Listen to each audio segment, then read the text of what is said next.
Welcome back to SevTech Ages of the Sky, and there's a friend behind me as well as a new portal. So we're going to get started with this episode by building, well, some more unbreakable tools, or rather one unbreakable tool. So let's get started and say hello to that guy. Yep. Bye. There we go. Ah, so nice. Shoving a shuriken. Unbreakable shuriken as well. I went and put luck 3 on it, which is basically 360 lapis, and you may wonder, how have you got 360 lapis? Have you spent all of that? You should just put 1 on it and then you know, build it up slowly. Yeah, I have enough lapis. That's not an issue. Okay, why do I have enough lapis? Because we're making an unbreakable pick today, or I have made mostly unbreakable, and we'll go through the process so that you know how to make it for yourself. First of all, remember the Abyssal Knight pickaxe? It will go through obsidian. I took that and went and added 1 modifier. We only have one. We had a few modifiers on it because I used a paper binding and a wooden tool rod. So there's 4 on it by default, 4 modifiers available. Build yourself an excavate modifier, and now we've got the steel, but that's the last bit of it we needed for this. The Modularium plate is just some aluminium and other stuff alloyed together, iron and redstone, so that's easy enough. And then platinum plate. Now if you're looking for platinum and you're following along with my seed, that's greatest with a capital G. Platinum is right here on this little island. That's what it looks like, so that's just for your own benefit. However, in the meantime, I went and took the excavate modifier, applied it to my terrible Abyssal Knight pick, but then that made me, although it was terrible on 1 obsidian block, I could just hold down the modifier key and yeah, all of the obsidian comes my way. So that's fine, and then you can use that to make these reinforcement modifiers. Now remember, you had 4 modifiers to start. Put as many as you can on, that will be 3 of these reinforcement modifiers built with obsidian and a bit of gold. And then you'll have 60% reinforced. So reinforced 3, it will say. You go out and then you go and collect resources. So in each of the islands, you can see I've done exactly that. I've got lots of iron, lots of gold, and you're just holding down the modifier key and then take food with you, because it's going to, excuse me, while leveling this thing up, it's going to take a lot of food. So every time it levels up, apply another reinforcement modifier, and it's just literally leveled up for me now, which is enough to make it unbreakable. So it has to level up twice from your initial pick. Just bear that in mind. So, whoops, not there. We can now change this into an unbreakable pick. Now, I can throw the stone sharpening kits away. Now, what I did is I made the Abyssal Knight pick originally just to get the obsidian, swapped out the head with stone, then went mining. Because every time it breaks, I can just take these really cheap stone sharpening kits with me that will repair stuff, and then I can go and carry on. And as long as I've got hunger fed with food, and as long as I've got stone sharpening kits, every time this breaks, and it will break like every time you're holding down the excavate button and holding and waiting for it to actually break, it will bring you a whole lot of resources, but it will also break, but it will add a lot of XP to this. And now you can see we're at the accustomed level, and it has unbreakable on it. So now is a pretty good time. You can then do whatever you like. You can change the head out to a different kind of head that's much better than stone. That's I'd suggest you do that. Abyssal Knight is probably not good enough for me to want to have it as Abyssal Knight. I would suggest maybe at least going to Cobalt level. So you would want to, let's just take a look at our book. We have, do we have, are we in the, oh, we're in the shuriken section. Let's go back to the top. Tool materials. So Cobalt at least would be good with Cobalt level. If not, if you can't get anything higher, let me just double check to see if there's anything higher that I can see. Okay, so 2 things we need to look at: the mining level, which is Cobalt's one we want, and also mining speed. Superium and Supremium obviously have a high mining speed, but we aren't there yet. So yes, Abyssal Knight is pretty good. Obviously it's not as fast as that other pick that we've got, but it's pretty good. It's a mining speed of 10. There are improvements you can make if you can get cobalt from the nether, so that's up to 12, so you may want to do that. That's a good option. And then there's also night metal, I think. Light metal? Nightly? Mining speed of 8. So let's just go with the Abyssal Knight, even though it's not great for obsidian, but the fact it's ore excavation means that it's amazing no matter what you do, as long as you've got a vein of ore rather than just going through individual ones. So for that, that's going to be quite easy. I've got my, where are you? I've got my bits and pieces ready over here. Yep, there we go. So an Abyssal Knight pickaxe head, and then we can go and swap that out. There we go. Back to an Abyssal Knight pickaxe. Okay, and that's pretty good. When it levels up again, you could swap out the paper binding for something else if you wanted to. So that would obviously, it would reduce the number of modifiers by 1, but that's okay. You could replace the paper with something else that you might want. So that'll be evolve a little bit over time. You don't need to put any repairing on it, no mending moss, no nothing. It's unbreakable, so good job. Later we want soulbound, however, on a lot of this stuff. Do we have any ability to soulbind anything yet? Not yet. We can't craft them. If they drop from mobs, that's pretty good. Anyway, so I've now got a nice pick. I have a shuriken, and I'm leveling this one up as well. I don't think I've got any extra modifiers. I think I just filled it with a lapis. And the reason why I have so much lapis is because there we go. It's because I went to a lapis island with that pick and excavated... yeah, plenty of lapis. So no real problems with lapis now. I do actually need to go and get more glowstone from the nether and definitely some redstone. The only downside is a stone pickaxe couldn't go and get redstone. But now I've changed it back to abyssal from stone because I don't need these sharpening kits anymore. They can just go... Well, I'll leave them for if I do another tool or something.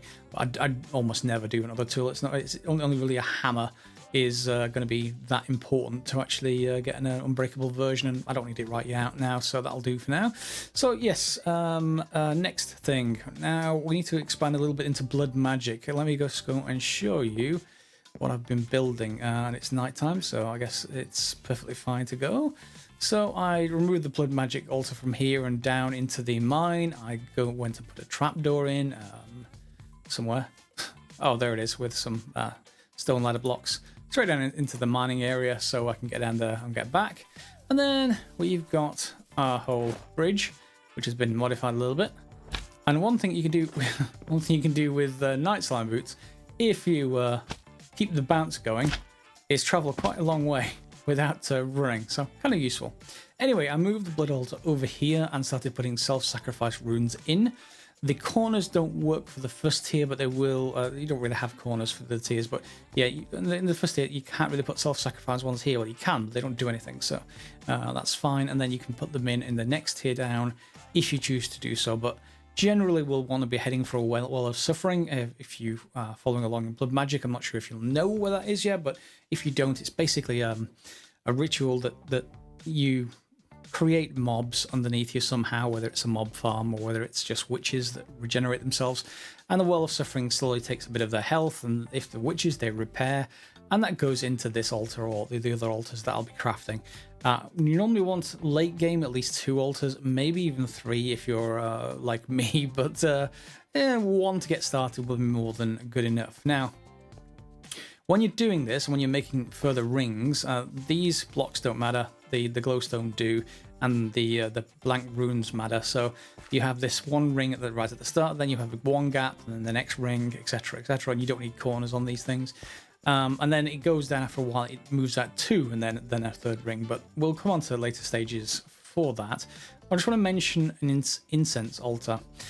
If you want to just superpower things a little bit, an incense altar will give you at least a 20% bonus. You see my sacrificial daggers glowing. When it gets near an incense altar, it does this. And instead of having to hold down right click and watch all your hearts drain away, you can right click once and all your hearts go away. Now that does the difference is you get an extra 20% bonus from what you had before, and you'll see the blood altar is pretty much full now. So that's pretty good. And we've got Soul Fray as appearing as a thing because you just lost all your hearts all at once. But it is a very much quicker way to actually fill the blood altar if you can keep up with it with food. And I suggest you do so if that's the case. I did want to just try one thing down here actually. Do I have any stone on me? I don't have any stone. I'll have to go and get some. Because the Hopper Mark 1 doesn't have an inventory, unlike Mark 2's, I just wanted to know if I could put a stone in here, that being, in fact we can probably try it here. Will this actually accept? Yes. So, oh no, hang on, no, no, it is putting the rest in. Yeah, no, I didn't want that. I was hoping it would just put one in and then that would process and then I could pull it out some other way. But if it won't do that, that's fine. We'll do something else, that kind of thing. You normally have to have something like rationing pipes to insert a certain amount, or do something like Thermal Expansion's sort of special, I forget what they're called, retrievers, I want to say. I don't think we don't have anything like that yet. No, we are nowhere near that yet. But that's just a bit of an enhancement for our blood magic. Moving on to a bit more blood magic is something you're going to need long term, and that is going to be sigils. Now, sigils are little sort of handheld things, lots of different kinds. The first one you will want is a Divination Sigil, and you'll see it says Alchemy Array, and it says Ash or Redstone with a blank slate, and then Divination Sigil. So we need these things on this side, but we also need to create Arcane Ashes. That draws a circle, then you can start it with these two items, and it'll give you this thing back. The Ash, or the Arcane Ash, you have to craft using a Hellfire Forge. So I crafted a Hellfire Forge, and if I didn't mention, by the way, I did make these apple seeds from rustic, which turn into apple trees, and it's just another way of farming my various food types. So I just put them down, and they'll all grow over time. That should be fine. Yes, so I'll put the Hellfire Forge over here. I should put it over there, but this is where all the storage is, so that's kind of useful. You'll see I've got 4 items in here already just to set things up for you guys. Now, what we need with Hellfire Forge, in this case we're going to need 3 petty Tartaric Gems like this. So petty. We need 1 because one of its recipes is to turn it into, with an iron sword, into a sentient sword, which is what I've got here. The sentient sword's job is to charge your, well, not the demonic will, but charge the petty Tartaric Gem. So you hold this in your inventory, you take this, you go out and hit stuff. Like a manual farm, just create a box with potential spawns in it, come back and hit it every so often. I moved the one from down near the blood, where the blood magic is now, across into the hunting dimension. I'll show you that in a second. It's nothing special, but it's really not spawning very much. However, as this increases, it increases a very small amount at first, and then gradually it starts to really start chunking upwards as this Tartaric Gem actually starts filling. Now, that's the second Tartaric Gem, by the way. The first one was for the sword. So to make one, you put in your demonic will that we got from Snares, the other episode. So if I put this one in, and you'll see the barb filling up, and when that gets to the top, we get a petty Tartaric Gem. Now, you may ask, well, why do you need 2 of them? You need 2 of them because if we want to actually then make the next tier up, we have to upgrade them across, basically in a sort of TikTok fashion. We have to use 1 to upgrade to the next one. So if I just go to Tartaric, yeah, so there's multiple types. So let's just look at the lesser version, which is the next one up. This one takes one of the previous ones and an upgrade from it. This is the fuel slot, basically. So you'll use a petty Tartaric Gem for the fuel slot, then you'll upgrade the other petty Tartaric, you'll get the next tier up. Then you'll fill this one, or transfer from one to the other, swap them around, and then you'll be able to upgrade the other one also to petty Tartaric Gem, if that makes sense. Hopefully it does. It's just a TikTok thing where you upgrade them in series as you actually go up, alternately, if you like. So that has drained nearly all the demonic will from that. That's no problem. I don't really much care about that than anything else. And yeah, so we have this this gem with no will in it whatsoever. So yeah, we need to go and then upgrade both of those. So for that, easily enough, we want a Fermented Spider Eye, so mushroom, sugar, and a spider eye. There we go. We need some bronze. We've got that already. And then we want our other pieces. So the Shadow Gem Shard, basically the petty Tartaric Gem that's empty. We want that to go in this side. The one that's full, we go in the other. Then we put in a bronze and a Fermented Spider Eye, and up it will go. It's on 64 right now. Let's see what it actually takes. Okay, so 20 it took. Now we've got an empty, larger one, and we've got well, 2/3 full, smaller one. To do that, to transfer stuff between them, if we just take the full one, hold it in our hands, and right-click, and see it all moves into the other one, which means I can then go here, put this one in, put some more bronze in, and other pieces, etc. I just need to get another Fermented Spider Eye. Let me just sort that one out. Animal products, or mob products, if you want to think of it that way. I'll just put the rest of these in there. Don't need them. I just want a Spider Eye. I want some sugar from dusts. And I want a mushroom from crops. And there we go. So 1, 2, and 3. Fermented Spider Eye. And off we go again. Once I remember to put the lesser Tartaric Gem in there. There we go. Why are you not working? You should be. That is the recipe. Is it not enough now? Although it took... Oh, hang on. Let me just double check that, because there's a weird thing with recipes in Blood Magic here. If you want to upgrade them... Yeah, if you want to upgrade them, hover over here. And it says minimum 1, drained 1. That to make a petty. But if you go here, yeah, it has to have 60 will in the container to start with. And then it will drain 20. So yeah, you would have to have a full petty Tartaric Gem before it'll actually upgrade the next one. But that's fine. That's all you do for each tier going upwards. And then the Tartaric Gems can be used basically as a fuel source for crafting your sigils and other things, but mainly sigils. So the ones I'd recommend for you to make, if you're going to make them, is, let me just take a look through them. So the Divination Sigil, definitely. It should be quite easy. We're going to want the, it's mainly the Arcane Ash, of course, that we're using this to make, and then everything else is fine. So make a few ash, and then this'll come up. So a Divination Sigil, Lava Sigil is definitely handy. If you can make that, that looks relatively easy to make as well. But yeah, that does look easy to make. That basically uses up your life point network to basically put source blocks of lava down in the world. So that's good. I would suggest also Sigil of the Blood Lamp. You can ignore all torches from that point onwards, as long as you've got life points in your network. You can put light sources down wherever you like. And then I normally don't bother with magnetism or haste or anything like that. I do, however, occasionally, well, I do actually want the Sigil of Holding always, so you can put more than one in a single block. So that's kind of useful to use. And that's pretty much it, really. So yeah, just the Blood Sigil, the Divination one, which is absolutely required, and the Lava one. You can get that water one as well if you want infinite water, but we've already got a way to do that. So yeah, it's up to you whether you want them. So those are just regular crafts. There's nothing in here I don't think that we need to do progress for, so I'm not going to show it on camera. I'll just show you once they're done. So let's craft one of them. There we go, the Ash, Gunpowder, White Dye, and Charcoal. That should be enough from this Tartaric Gem to get one piece of Arcane Ash. We don't have a lot, but let's give this a go. And from memory, let's just put it down somewhere you can see it. Or right-click somewhere in the basically the open. You should get that message. And this durability will go down. You can use it quite a lot, so there's no problem in doing more than one, at least not initially. Put a redstone in, and then right-click with a slate. And sometimes this will get a work in progress kind of stencil.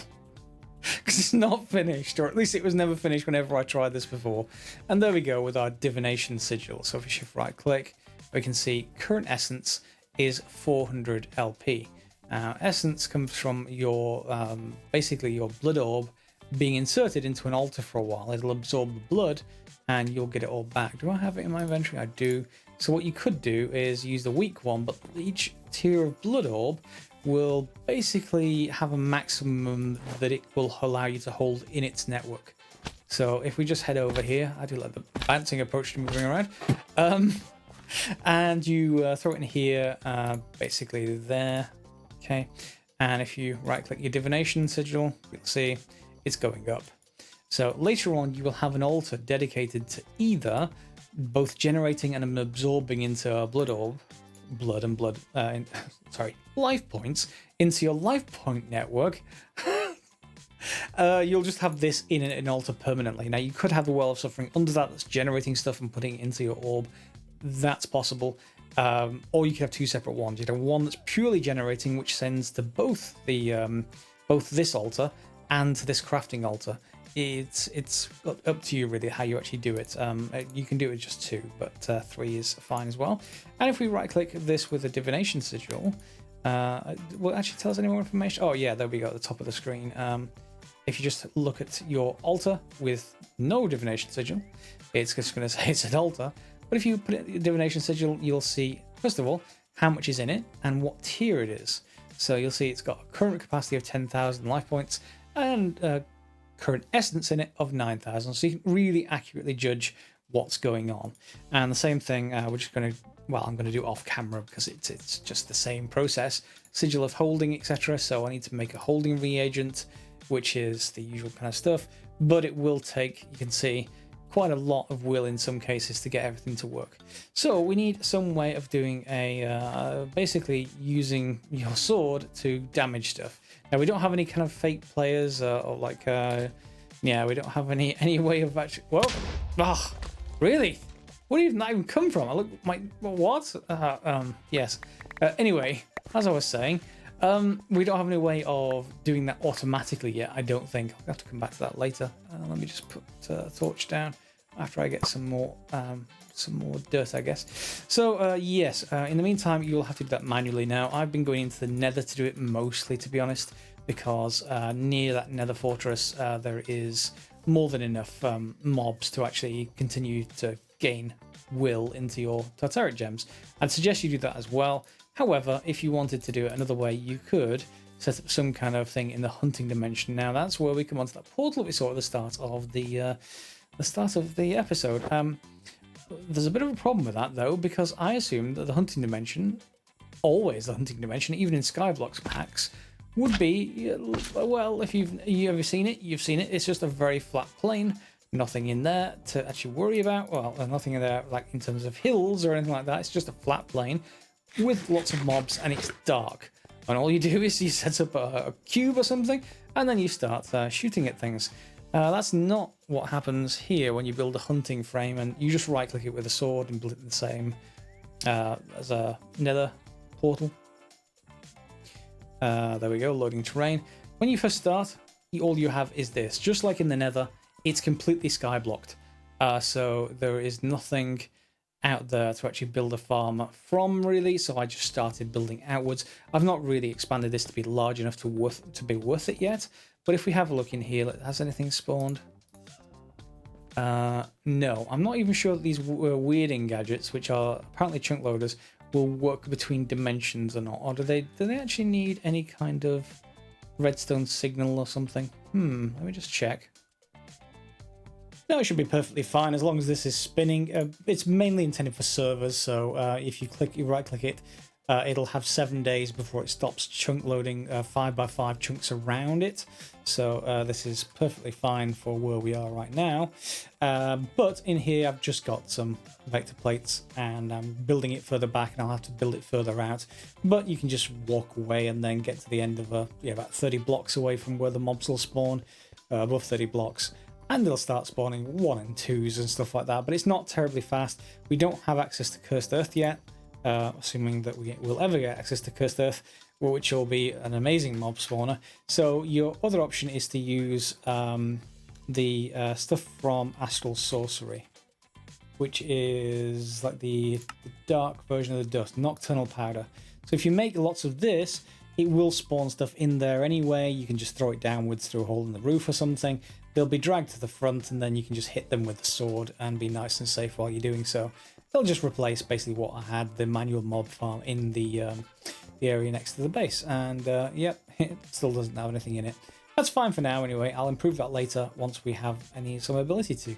The other mob farm, by the way, the one underneath the Astral Sorcery stuff, is working fine. It just is quite slow. So it's worthwhile improving later as I get more and more stuff.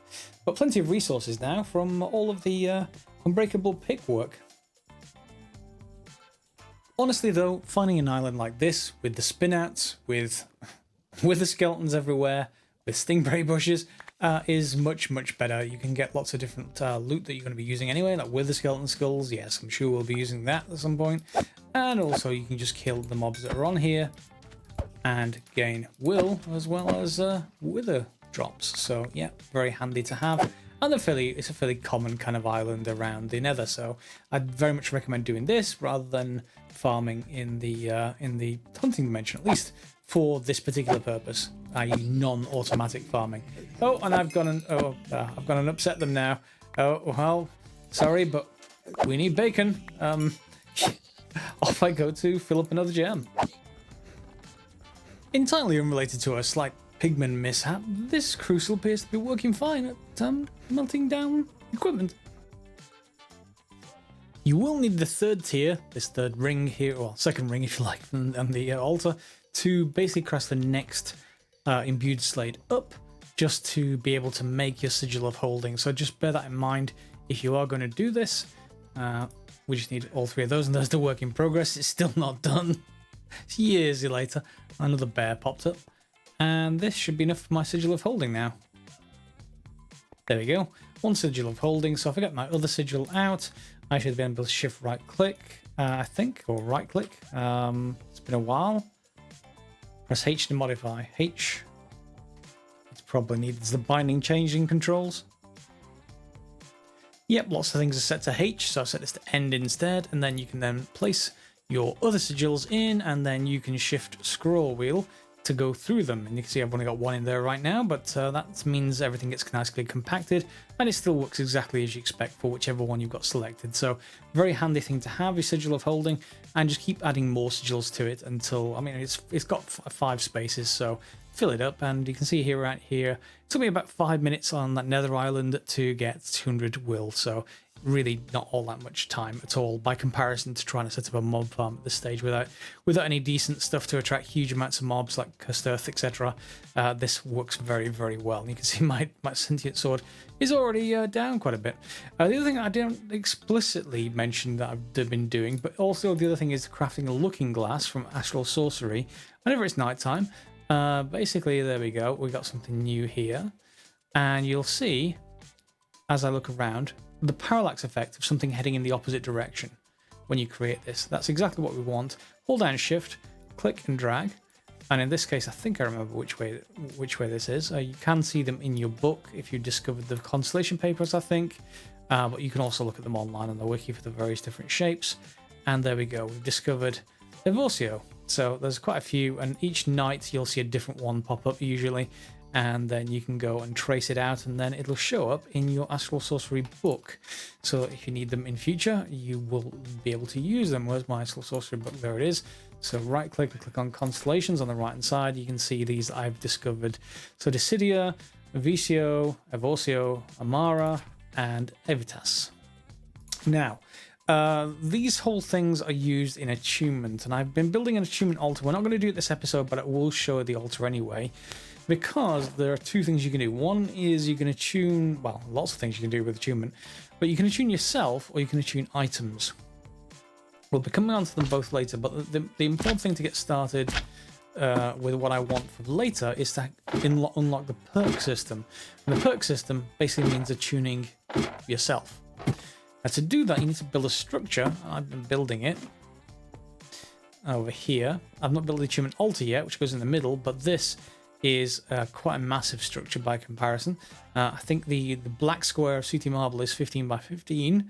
This ring around the outside then is 17, and then this is like 19 by 19, and then this whole square is 23 by 23. Lots of things need 23 by 23 squares. Astral sorcery and blood magic technically would both need 23 by 23 if you needed a tier 6 blood magic. I'm not sure if that's available in the mod in this pack, but you can see already how big the altar down there is probably going to get, and there'll be others and all kinds of other bits and pieces. So this is going to be where our attunement altar is. Not going to unlock it this episode, probably next. And in turn, what that's going to let us do is, as we're actually playing the game, we'll be leveling up. Now there's a few different kinds of leveling. One, I think, is, if we have a look at these constellations, I think Vicio, if I remember rightly, it's been a while, that's the one that you level up if you attune yourself to it by running around, flying, you know, swimming, whatever you actually want to do, stuff like that. There's then a couple of others that are actually really important, well, really, I guess, overpowered, I want to say. One is Armara, which is probably what I'm going to go for because it lets you get a lot tougher, a lot harder to kill. The other one is a destruction-based one. I think it may be Dissidia. I need to check, but it's basically offensive. So instead of actually making yourself tougher, you'll make your damage larger and all kinds of other stuff. But the Armara one is a nice sort of way of basically making yourself much harder to kill. And this will be in a perk tree, that you'll basically spend points in as you're actually leveling up. And one way you can level up with Armara, it's not running around, it's actually taking damage, and the offensive tree is actually by doing damage. So there's lots of stuff you play as a natural result of the game. There's a couple of other trees as well for things like crop growers, farmers, stuff like that, and also miners and stuff like that. But I probably want the actual fighting ones. The rest we can sort out ourselves. To take damage, by the way, you can just stand in a saw or something like that, and as long as you can keep up with the damage being dealt with you in some way, like high level food, you can level up fairly quickly with Amara. But we'll get onto that when we get into attunement. I think we'll finish up by moving on to just some immersive engineering here. We need to craft this crafting components, so that is just some paper, some blue dye, and some ingots. Don't choose these other recipes. They look identical, but they're not. This is metal press molds. This is the crafting components. So to make the vacuum tube, which is one of the advancements we need to basically get some glass, some nickel plate, copper wire, and redstone. We have all that, so you can all go in. Doesn't matter where you put them. And we get the vacuum tubes out. So that's the vacuum tube achievement. This should be down around here somewhere. There it is. So then the next thing after that is crafting circuit boards. So can we actually do circuit boards? Circuit boards. That's going to be using those vacuum tubes. So let's just see what we're using circuit boards for more than anything else. Gun turrets, cool, but I'm not necessarily going to want those. Okay, so machine circuitry. It's going to be needed for all the module machines. So having quite a few of them is not going to be a problem. Yeah, we're gonna be using them, so that's clearly going to be okay. So for that, we need insulating glass and we need copper plate. Copper plate's easy enough. We're gonna need 15 copper plates. So let's just get some copper, and let's just throw that into the smeltery, which will smelt it down. I need to refill it again. It looks like. Yeah, I have some in my inventory. Oh, look at that! Almost planned that. Unusual, but yeah, planned. So. There we go. Okay, I'll come back for that later. That's that done. And then insulated glass. What are you? Assume glass and green dye powder. That's going to be cactus. We can do that. Iron grit. Is that manual? That is manual. Oh, that's such a shame. I want something automatic. Well, I guess we can do a Quartz Grindstone from Logistics 2 if we want to, but we also have a Quartz Grindstone already. Well, we have a regular Grindstone already. Pop that here. There we go. So we should just be able to do that with iron clusters. Yep, easy enough. Well, I was going to convert them all over. I've just seen a recipe that they're in use for, and I was suspecting this. So I'm only going to convert over the minimum for now. In fact, I'll convert all of these over because that's fine. But to actually make a circuit board, I'm only going to convert. Let me just put one in there of each to get the achievement, and we'll leave them in there for the rest because the vacuum tubes are used for something very, very important. They're used for cloches, garden cloches, so you can automate essentially all farming. So at least the farms that are supported in the cloche, and I have to remember where all the various slots and bits and pieces are needed on the actual cloche. It's been a while since I did this, so I need to go and look at that. But it's iron mechanical components, which is some iron plate and copper, and I've got some copper on me. So if I get I don't know, 24 iron, yes, I'm just being very lazy with iron now because I've got lots of it and can just quickly go to an island to get more, and we'll just dump those into plates and that will be fine. That will make us lots of components which we can then use to make cloches, and quite a few of them. You'll later probably want to use cloches for automation. If I remember rightly, of fuel, I think you can power it with, I want to say melons, and I can't remember if that's actually the case or not. Melon, I think, can we output melon or melon into fermenting? Yeah, and you get ethanol out of it, and that gives you biodiesel. Yeah, you get biodiesel, and you need plant oil as well, but you get the plant oil from seeds. So I think technically you can do it from melon seeds, maybe? Yeah, melon seeds. So basically you can set up something up to produce melons on one side for plant oil, and melon on the other side for ethanol, and it converts into biodiesel, and then you can use biodiesel to actually fuel your generators, your diesel generators, I think, remember rightly. So yeah, that'll be a whole thing that we'll set up once I have some ability to move stuff around with what's coming up, which is up here. We entering into buildcraft pipes, which is the sort of next thing there. Redstone engine. Do we need anything specific for that? Just redstone, a piston we got from the Twilight Forest, steel gears. Steel gears. Do we have to cast it? We do have to cast it, but that's easy enough done. And then we get a redstone engine, so that'll be quite quick to actually finish. Do I have enough? I have some iron plates. Let's just actually put these together and get everything going. Let's just get those out of the way. And I wanted a cloche, didn't I?